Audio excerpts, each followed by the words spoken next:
In news out of Helena, at the close of the 2019 legislature, we saw a political dynamic unfold, a split in the Republican Party between conservatives and moderates. MTN's chief political reporter Mike Dennison has more.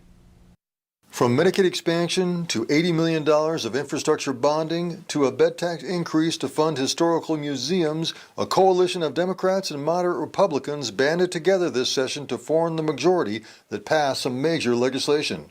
But on many of those votes, Republican leaders who come from the party's conservative bloc voted no.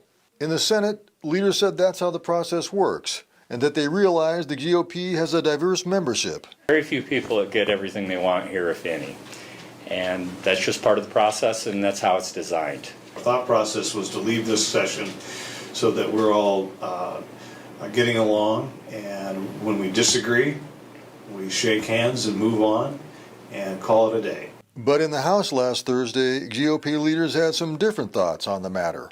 Majority Leader Brad Sheeta of Missoula called Republicans two separate minorities in the legislature and chastised those who teamed up with Democrats to vote for higher taxes. Montanans, I believe, we could have done more. Despite there being 58 Republicans in this chamber, we are not the majority.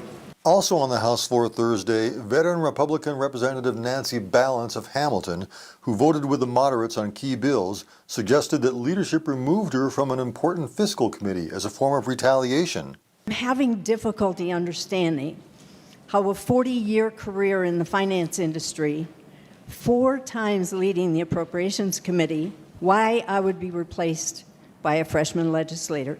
But GOP House Speaker Greg Hurst says Balance had the power to reappoint herself and didn't. And he notes that the full committee later made her an ad hoc member. Republican leadership also made a last-minute power play to change legislative rules to give them unprecedented control over interim committees in the next year. But Democratic Senate Leader John Susso of Butte saw a way to block it by moving to adjourn the session Thursday afternoon. That move succeeded by a single vote, 25-24, with all 20 Senate Democrats in favor and 5 Republicans. Reporting from Helena, Mike Dennison, MTN News. And MTN News has a more in-depth look at the session on this week's Face the State, which airs Sunday morning.